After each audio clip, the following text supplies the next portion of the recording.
دیکھیے اگر میں ٹیچنگ کی مثال دیتا ہوں کہ اگر میں نے کسی اسٹوڈنٹ کو اچھے مارکس دینے ہیں نا تو اس نے ارن کیے ہوتے ہیں، اور اگر میں ایک امپلائی ہے، میرا امپلائی ہے، وہ مجھ سے بونس مانگ رہا ہے، ٹھیک ہے، میرے لیے کام کرتا ہے، میرا ملازم مجھ سے بونس مانگ رہا ہے، میں نے اس کی پرفارمنس دیکھنی ہے، پھر اس کو بونس دینا. اس کی پرفارمنس خراب ہو تو میں کیوں دوں گا؟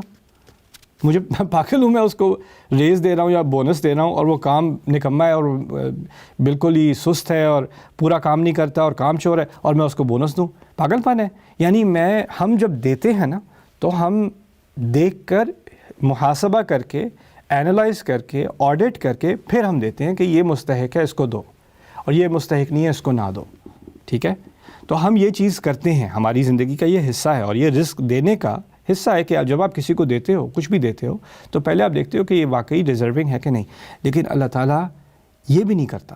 اس نے فرعون کو بھی دیا، اس نے نمرود کو بھی دیا، اس نے ابو جہل کو بھی کھانے کو دیا، اس نے منافقین کے سرداروں کو بھی دیا، اس نے موسیٰ علیہ السلام کے سارے دشمنوں کو بھی دیا، بنو اسرائیل کے جنہوں نے کے ساتھ غداری کی ان کو بھی دیا، قارون کو بہت دیا. یعنی اللہ تعالیٰ یہ دیکھ کر نہیں دیتا کہ تم اچھے ہو یا برے ہو. اور ہمارے ہاں کیا عجیب کانسیپٹ ہو جاتے ہیں کہ اگر آپ کے ہاں کوئی مشکل آئی ہے نا، اس کا مطلب ہے اللہ خفا ہوگا. اچھا، اللہ کیا فرعون سے خوش تھا کہ آپ سے خفا ہے؟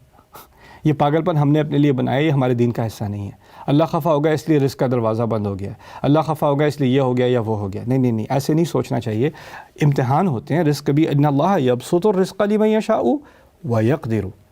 اللہ جس کے لیے چاہتا ہے رزق کے دروازے کھول دیتا ہے، جس کے لیے چاہتا ہے اس کو کنسٹرکٹ کر دیتا ہے. دیکھیے سب سے برے انسان بھی رہے ہیں جن کے اچھے گھر تھے، اور انبیاء بھی رہے ہیں جن کے محل تھے. فرعون کے پاس بھی محل تھا، سلیمان علیہ السلام کے پاس بھی محل تھا، اور پھر اور انبیاء تھے جو بڑے جلیل القدر انبیاء ہیں جن کو گھر سے نکالا گیا، جن کو گھر سے بھاگنا پڑا. ہمارے نبی کو علیہ السلام مکے سے نکالا گیا، موسیٰ علیہ السلام مصر سے بھاگے ہیں، ابراہیم علیہ السلام کو گھر سے نکالا گیا.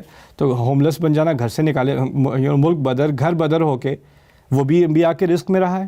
تو آپ ایک چیز کو، ایک میٹرک کو دیکھ کے، ایک سٹینڈرڈ کو دیکھ کے نہیں، اللہ ان سے خوش ہے جن کے پاس گاڑی ہے، صحت ہے، خوشحالی ہے. اللہ کے بڑے بڑے انبیاء بھی صحت سے جو ہے وہ محروم رہے ہیں.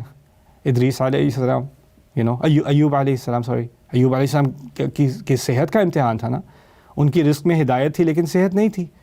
تو آپ اس چیز کو پہلے اچھی طرح انٹرنلائز کر لیں کہ ہم اللہ سے نہیں پوچھیں گے، ہم اللہ کو کویشچن نہیں کر سکتے اس کو کیوں دیا، اس کو کیوں نہیں دیا. ہمیں اپنے لیے پوچھنا ہے، کسی اور کو دیکھے بغیر، کسی اور کے ساتھ کمپیریزن کیے بغیر.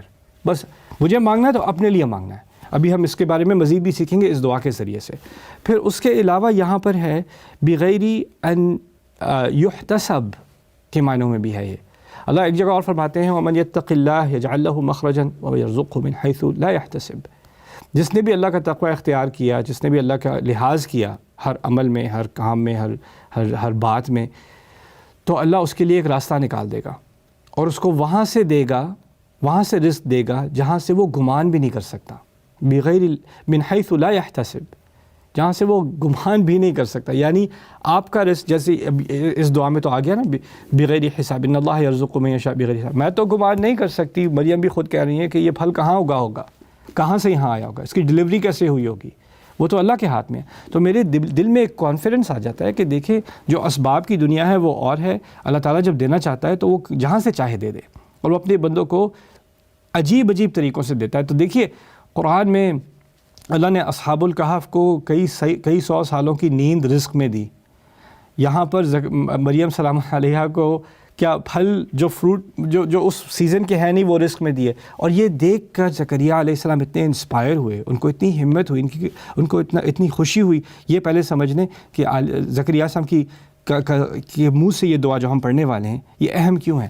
انہوں نے بڑی لمبی عمر گزاری ہے. وہ بنو اسرائیل کے امام تھے، وہ ان کے نبی تھے، وہ ان کی تربیت کیا کرتے تھے، لیکن ان کے ہاں بہت کرپشن تھی. یعنی اکثر جو لوگ ان کے ہاں بھی تھے نا، تو وہ ایسے نہیں تھے کہ جب ان کی ڈیتھ ہو جائے گی تو وہ دین کی ذمہ داریاں سنبھال سکیں. اور ان کو پتہ تھا کہ ان کے نیچے جو لوگ ہیں وہ ان میں کرپشن زیادہ ہے. اس لیے انہوں نے قرآن میں کہا سورہ مریم میں وَإِنِّي خِفْتُ الْمَوَالِيَ مِنْ وَرَائِي، کہ جو میرے پیچھے جو کیئر ٹیکرز آنے والے ہیں ان سے تو میں ڈرتا ہوں. یعنی وہ تو خراب کام کرے گے، امت بگڑ جائے گی. وَكَانَتْ امْرَأَتِي عَاقِرًا، اور میری بیوی تو شروع سے ہی بچہ دینے کے لائق نہیں تھی. یعنی اس لیے اب ہمارا بچہ نہیں ہوگا کہ ہم بوڑھے ہو گئے. وہ جب جوان بھی تھی تو اس وقت سے وہ بیرن ہے، وہ عاقر ہے، وہ نہیں دے سکتی. اس کے لیے اللہ تعالیٰ نے اس کی کوکھ میں وہ صلاحیت نہیں ڈالی. تو یہاں پر انہوں نے جب مریم کو اتنی بڑی عمر میں، وہ عمر رسیدہ ہو چکے ہیں مریم کے ہاں، انہوں نے وہ پھل دیکھے تو اسی وقت فوراً ہنالک دعا زکریا ربہ، زکریا علیہ السلام نے دعا کی. قال ربی ھب لی من لدنک ذریۃ طیبۃ، میرے رب مجھے بھی تحفہ دے دے اپنی طرف سے ذریۃ طیبۃ، ایک اچھی اولاد کی.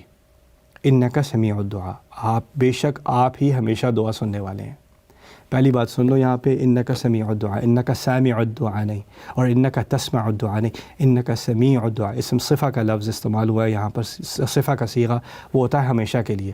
یہ انسان کتنے برسوں، کتنے ڈیکیڈز اس انسان نے ایک ہی دعا کی ہے بار بار، مجھے اولاد چاہیے، اولاد چاہیے، اولاد چاہیے، اولاد چاہیے. اور اتنے سالوں کے بعد اللہ نے اس دعا کا جواب نہیں دیا. لیکن ابھی بھی جب وہ دعا کرتے ہیں تو کیا کہتے ہیں؟ آپ تو دعا کے سننے والے ہیں. یعنی ہم نے کیا سیکھا اس سے؟ یہ صرف نہیں سیکھا کہ اولاد کی دعا مانگنی چاہیے، یہ سیکھا کہ دعا کیسے مانگتے ہیں. آپ پر نہیں ہے کب اللہ جواب دے گا، اور آپ کو جواب اپنے طور کا نہ ملا ہو تو اس کا مطلب یہ نہیں ہے کہ اللہ آپ کی بات نہیں مانتا، اللہ آپ سے خوش نہیں ہے، اور اللہ آپ کی بات سنتا ہی نہیں ہے. اللہ کو پتہ نہیں سنتا بھی ہوگا کہ نہیں میری. نہیں، انک سمیع الدعاء، آپ ہمیشہ سننے والے ہیں دعا کے.